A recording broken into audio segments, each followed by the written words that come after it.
Hello friends, मैं doctor Kajal Mangukiya, gynaecologist, obstetrician and IVF specialist, practising since last 15 years at Surat Orchid hospital and IVF centre.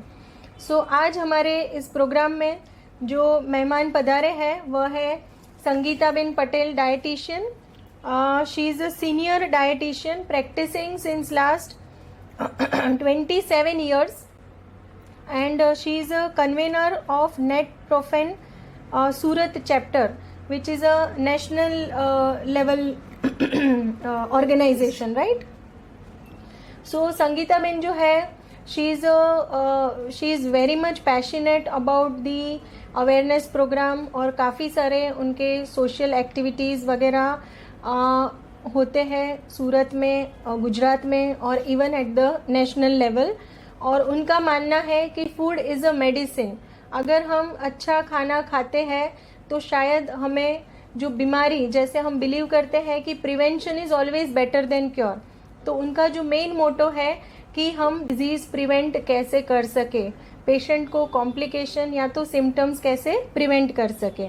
सो संगीता जी, मेरा first question है आपको कि जैसे हमारे जो एंटीनेटल पेशेंट्स होते हैं, प्रेग्नेंट महिलाएं हैं, उनको बहुत क्वेरीज होती हैं कि मैम ये खाना खाना चाहिए, ये खाना नहीं खाना चाहिए।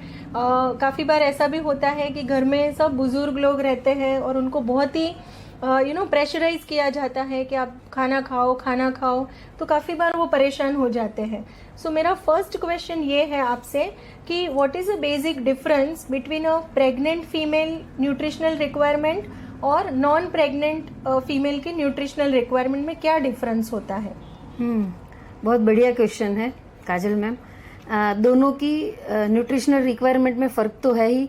जैसे हम देखेंगे कि नॉर्मल वुमन जो भी है, उनकी न्यूट्रिशनल रिक्वायरमेंट एक बॉडी को फुलफिल करने के लिए है, और जो प्रेग्नेंट वुमन है उनकी न्यूट्रिशनल रिक्वायरमेंट हमें दो बॉडी को न्यूट्रिशन प्रोवाइड करने हैं। तो न्यूट्रिशन रिक्वायरमेंट काफ़ी बढ़ जाती है in terms of calorie, protein, calcium, iron, vitamin C, vitamin D, vitamin B12, in all the terms, in all the aspects. But बहुत इम्पॉर्टेंट चीज़ ये है कि प्रेगनेंसी भी हम 3 ट्राइमेस्टर में अगर डिवाइड करते हैं तो फर्स्ट ट्राइमेस्टर में, सेकंड ट्राइमेस्टर और थर्ड ट्राइमेस्टर, मतलब 3-3 महीने का एक ट्राइमेस्टर होता है। तो उसमें भी न्यूट्रिशनल रिक्वायरमेंट थोड़ी थोड़ी डिफरेंट हो जाती है। वो इसलिए क्योंकि फर्स्ट ट्राइमेस्टर में बच्चा जब बेबी बन रहा होता है तब ज्यादातर सेल मल्टीप्लिकेशन होता है, और आगे बढ़ के फिर आयरन की रिक्वायरमेंट बढ़ती है, ब्लड फ्लो, कैल्शियम रिक्वायरमेंट बढ़ती है। जैसे जैसे हड्डियां वगैरह बनना शुरू हो जाता है तो कैल्शियम रिक्वायरमेंट और ज्यादा बढ़ जाती है। यस, अभी जैसे फर्स्ट ट्राइमेस्टर में पेशेंट आते हैं तो काफ़ी बार हमने देखा है कि पेशेंट को जैसे हाइपरेमेसिस ग्रेविडरम हम कहते हैं कि बहुत ज़्यादा नौशिया, वॉमिटिंग, वो लोग को ऐसा खाना देख के भी उनको ऐसा ऊब आती है कि नौशिया शुरू हो जाता है। तो ऐसे पेशेंट को किस प्रकार का खाना चाहिए, उस पर थोड़ा आप फोकस, मतलब हमें हाईलाइट कीजिए। हाँ, ठीक है, आपकी बात सही है। मेरे पास भी बहुत सारे ऐसे पेशेंट आते हैं कि नोशिएटिक फीलिंग होती है, और नोशिएटिक फीलिंग की वजह से वो कम खाना खाते हैं, और तब न्यूट्रिशनल डेफिशिएंसी जो बोलते हैं या रिक्वायरमेंट, दोनों ही चीज, रिक्वायरमेंट एक तो बढ़ी हुई है, नोशिएटिक फीलिंग है इसीलिए वो खाना कम खा रहे हैं, तो वो डेफिसिट लेवल पे चला जाएगा वही पर्टिकुलर विटामिन या जो भी है वो। तो उसके लिए क्या करना चाहिए? एक तो नोशिएटिक फीलिंग में 2 चीज है, फिजिकल और साइकोलॉजिकल। Yes, very important. या साइकोलॉजिकल, अगर साइकोलॉजिकल जो है, मतलब देख के ही मुझे ऐसा लगता है, दैट वाज साइकोलॉजिकल। और जो खाने से तकलीफ होता है दैट वाज फिजियोलॉजिकल। तो जो साइकोलॉजिकल है उसमें हम उसको समझा के और काउंसलिंग करके खाने के लिए हम कन्विंस कर सकते हैं, और जो फिजियोलॉजिकल है उसको, फूड को हम मॉडिफाई कर सकते हैं। मान लो कि हमने बोला है कि आप पत्ते वाली भाजी खाओ या सब्जी खाओ, और उनको लगता है नहीं पत्ते वाली भाजी तो मुझे ये नहीं पसंद है, मैंने पर्टिकुलरली स्पिनच खाने के लिए बोला है, मान लो आयरन अच्छा मिलेगा, और तो फिर हम क्या करेंगे, स्पिनच को छोड़ के और भाजी दे देंगे, और भी सारी ऐसी कई चीज खाने की होती है जो हमें आयरन की रिक्वायरमेंट फुलफिल करता है, मान लो पोमग्रेनेट है और गेहूं की रोटी की जगह हम बाजरे की रोटी उसको बोलते हैं कि आप वो खाइए। और अपना सुपर फूड तो ऑल टाइम फेवरेट है ही, दैट वाज ड्रमस्टिक। ड्रमस्टिक आप कढ़ी बना के खाओ, सब्जी बना के खाओ, या तो फिर ड्रमस्टिक लीव्स के जो अपने थेपले मुठिए या ऐसे कुछ बना के हम खा सकते हैं। तो जो चीज हमें नहीं जमती है उसको फोर्सफुली खाने से तो अच्छा है, जैसे आपने बताया कि घर में जो एल्डर बुजुर्ग है वो बोलते हैं कि नहीं खाना चाहिए, तो फोर्सफुली खाने के फेवर में मैं बिल्कुल ही नहीं हूँ। तो उसके हम ऑप्शन ढूंढेंगे, बेटर ऑप्शन ढूंढेंगे, बेटर रेसिपीज ढूंढेंगे कि अगर ठीक है, अगर रोटी में बाजरे की रोटी नहीं जमती है तो बाजरे की थूली या और कोई चीज हम बना के खा सकते हैं। ऐसा यानी नए नए रेसिपीज, या तो उसको अदर फॉर्म में ऐसा कन्वर्ट कर दिया आपने, या तो कोई सब्स्टिट्यूट अगर आपको मिल जाता है तो आपका जो टेस्ट डेवलप हुआ है उसकी वजह से आपका रेगुलर फूड इनटेक हो जाएगा। और अगर आप फास्टिंग कम करते हो, रेगुलर आप 2-2 घंटे में, या तो फ्रीक्वेंसी आपका जो है फूड का वो बढ़ा देंगे, तो इस वजह से भी आपका नौशिया वॉमिटिंग कम हो सकता है। या तो आप इवन लिक्विड्स वगैरह ज्यादा ले सकते हैं, अगर सॉलिड फूड नहीं खा सकते हैं हाँ, तो इवन लिक्विड्स पे थोड़ा ज्यादा फोकस करेंगे तो भी पेशेंट के लिए काफी अच्छा रहता है। यस। अभी दूसरा क्वेश्चन मेरा ये है कि फर्स्ट ट्राइमेस्टर यानी कि जो पहले 3 महीने हैं उसमें कौन सा फूड अवॉइड करना चाहिए प्रेग्नेंट महिला को? हाँ, ऐसे एज पर्टिकुलर सारी प्रेग्नेंट महिला को फर्स्ट ट्राइमेस्टर में ये फूड अवॉइड करना चाहिए ऐसा तो मैं नहीं कहूंगी, लेकिन पर्टिकुलर इंडिविजुअलाइज्ड अगर किसी को कुछ स्पेशल प्रॉब्लम है तो उस हिसाब से हम उस फूड को अवॉइड कर सकते हैं।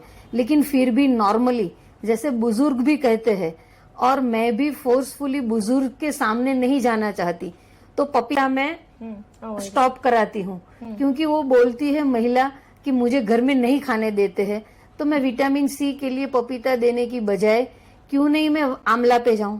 मैं उसको बोलती हूँ आप आंवला एक खा लेना तो आपका विटामिन सी की रिक्वायरमेंट हो जाएगी।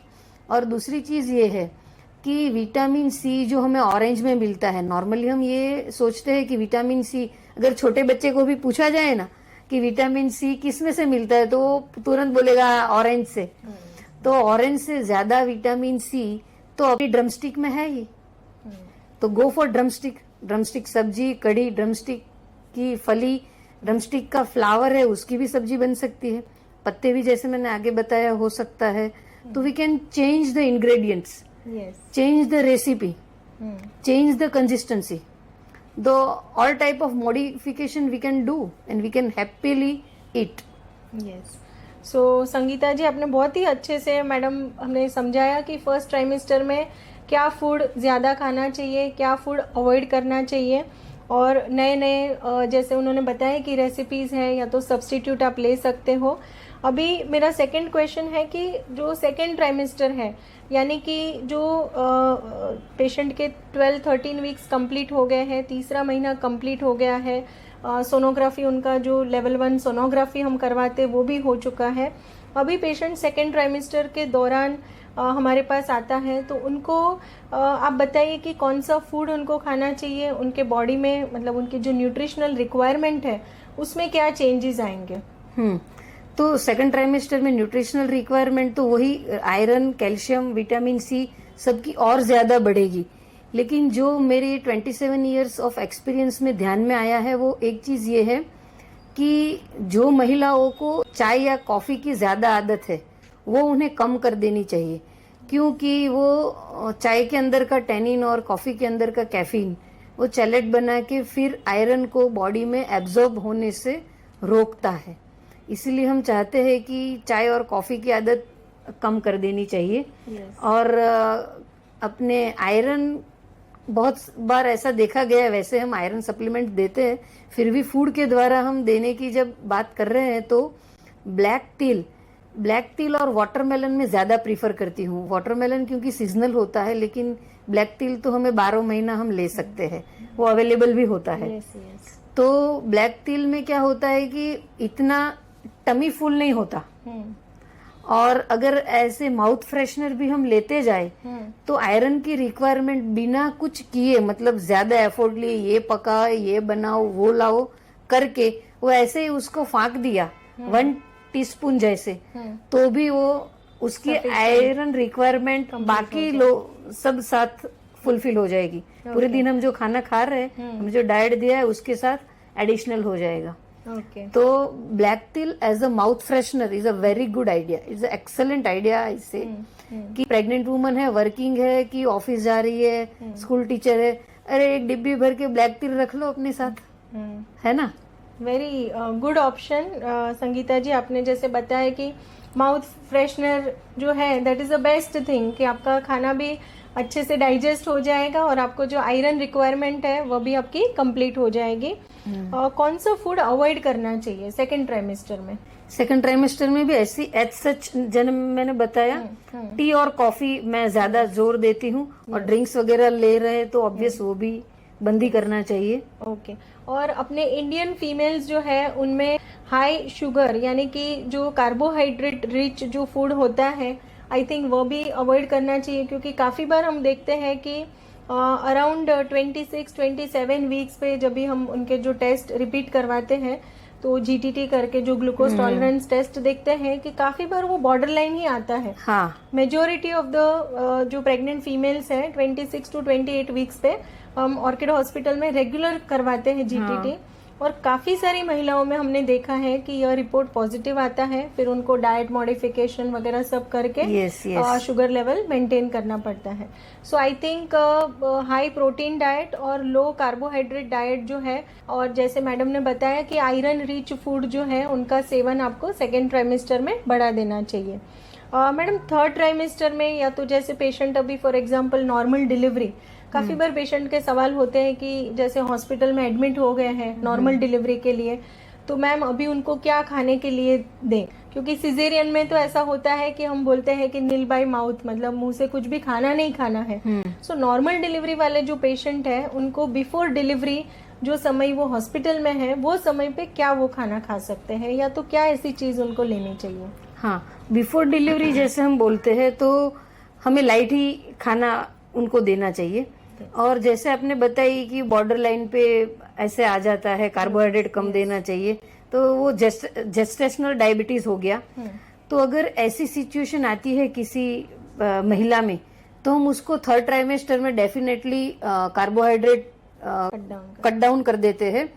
और ऐसी चीजें हैं जैसे रूट्स है जो हम 100% कार्बोहाइड्रेट में गिनते हैं, उसमें आ गया शक्करकंद है, रतालू है, ऐसी चीजें हम उसको खाने से रोकते हैं कि कम मात्रा में देते हैं। तो as per the requirement of that particular patient और दैट लेडी कि how much is his value required. Yes yes. Madam last में मैं ये पूछना चाहती हूँ कि जैसे आप 27 साल से डाइटिशियन की प्रैक्टिस कर रहे हैं, तो आपने ऐसे कॉमन जो पेशेंट के जो मिथ्स रहते हैं, या तो कोई ऐसे स्पेसिफिक चीज़ें आपको याद है कि जो आपको यहाँ पे अपने जो व्यूवर्स हैं उनको, जैसे अभी हम बैठे थे और आपने मुझे बताया कि पेशेंट जो मैंने अभी अपने जो लास्ट पेशेंट देखा कि उनका हीमोग्लोबिन हमेशा 6-7 ग्राम्स ही रहता है। पेशेंट बोल रहा है कि वो बहुत सारे लीफी वेजिटेबल्स भाजी खा रहा है, बीट रूट का जूस पी रहा है, और बोले कि मैडम मैं ये सब खाना खाती हूँ और मेरे हस्बैंड का हीमोग्लोबिन अच्छा रहता है और मेरा हीमोग्लोबिन बढ़ता नहीं है। तो मैडम ये अभी जो अपना डिस्कशन हुआ तो उसके बारे में आप थोड़ा हाईलाइट कीजिए। हाँ सही है, ये बहुत बढ़िया चीज है कि जैसे सब लोग बोलते हैं, हमारे यहाँ क्या होता है कि महिला प्रेग्नेंट हुई ना तो अड़ोसी पड़ोसी वाले, घर वाले, बड़े बुजुर्ग तो कहते ही है, लेकिन अगर घर पे कोई गेस्ट आ गया ना वो भी एक एडवाइस देके जाएंगे, ये खाना ये नहीं खाना। तो जो प्रेग्नेंट महिला है वो तो सही में बेचारी कंफ्यूज हो जाती है कि क्या करे क्या ना करे। हाँ, तो ये जो हमने केस देखा कि वो बहुत सारी चीजें आयरन रिच ले रही थी फिर भी उसका हीमोग्लोबिन नहीं बढ़ रहा था।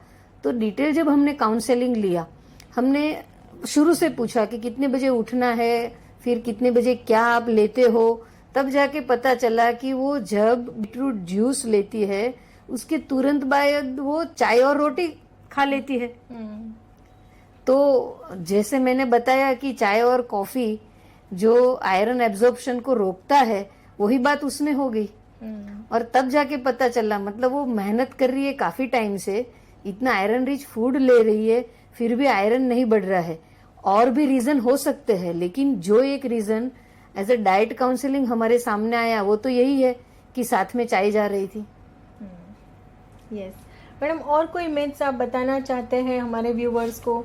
काफ़ी बार डिलीवरी हो जाती है, उसके बाद भी जैसे मिल्क सिक्रीशन बढ़ाने के लिए काफ़ी हमारे जो पेशेंट्स रहते हैं उनका क्वेश्चन होता है कि मैडम मेडिसिन वगैरह तो है, लेकिन फूड में ऐसा कोई स्पेसिफिक फूड उनको खाना चाहिए ताकि उनके मिल्क सिक्रीशन वगैरह अच्छे से आए?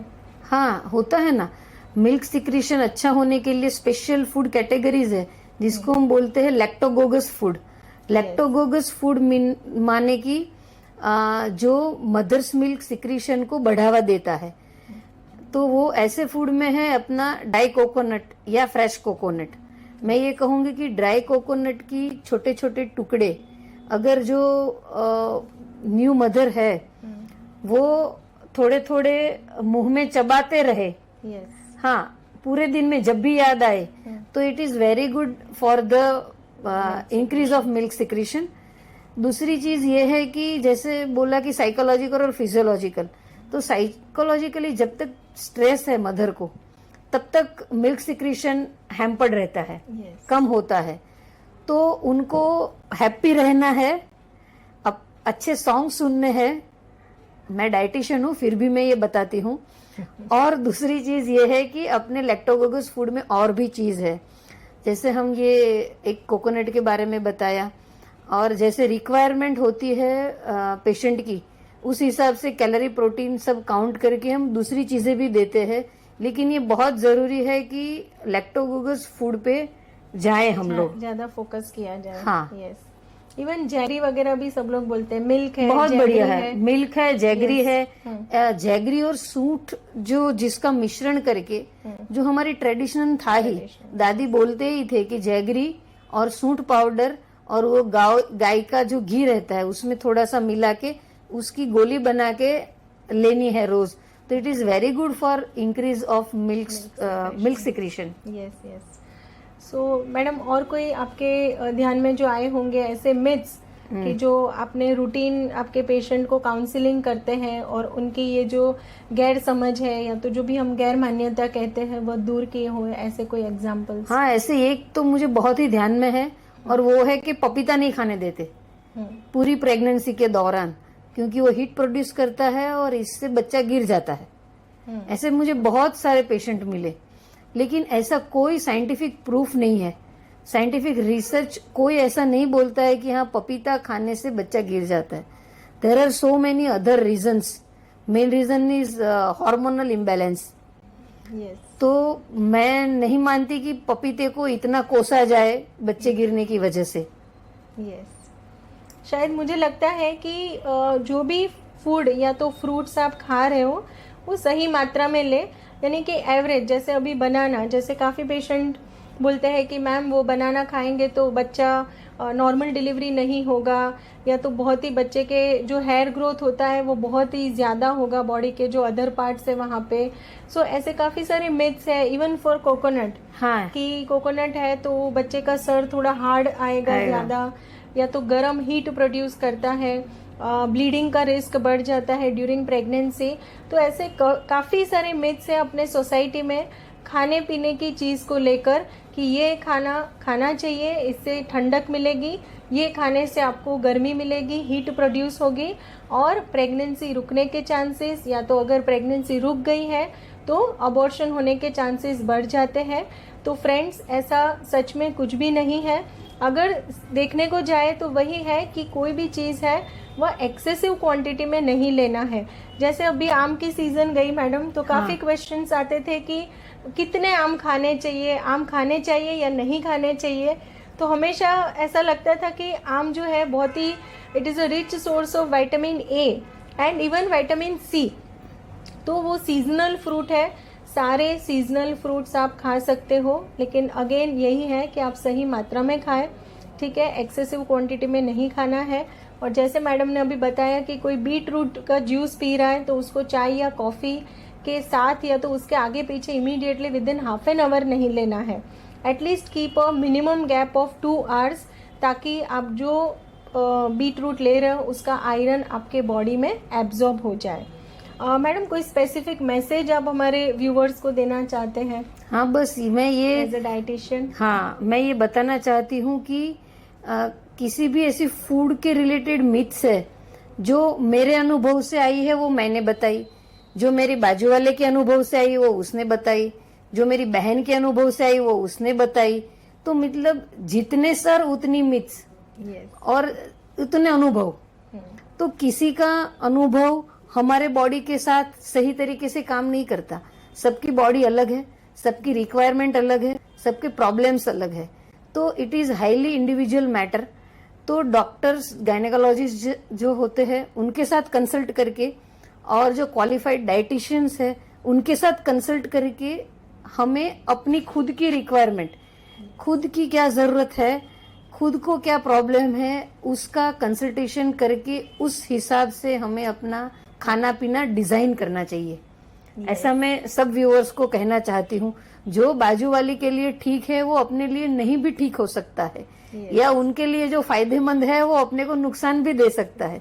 मैं और काजल मैडम, हमारी रिक्वायरमेंट सेम नहीं है, हमारा वर्किंग टाइप सेम नहीं है और हमारी फूड चॉइस भी सेम नहीं है. तो हम उस हिसाब से जाएंगे. तो please consult your gynaecologist and qualified dietitians. Yes, thank you so much madam. आपने हमारे व्यूवर्स के काफ़ी सारे मिथ्स और उनके जो जैसे first trimester pregnancy, second trimester या तो थ्रू आउट द प्रेगनेंसी आपकी न्यूट्रिशनल रिक्वायरमेंट क्या होती है, कौन से फूड लेना, कौन से फूड अवॉइड करना, उसके बारे में बहुत ही विस्तारित रूप से हमें उसका नॉलेज दिया है. So thank you for sharing your experience and your knowledge. Thank you all the viewers for watching this video. Thank you.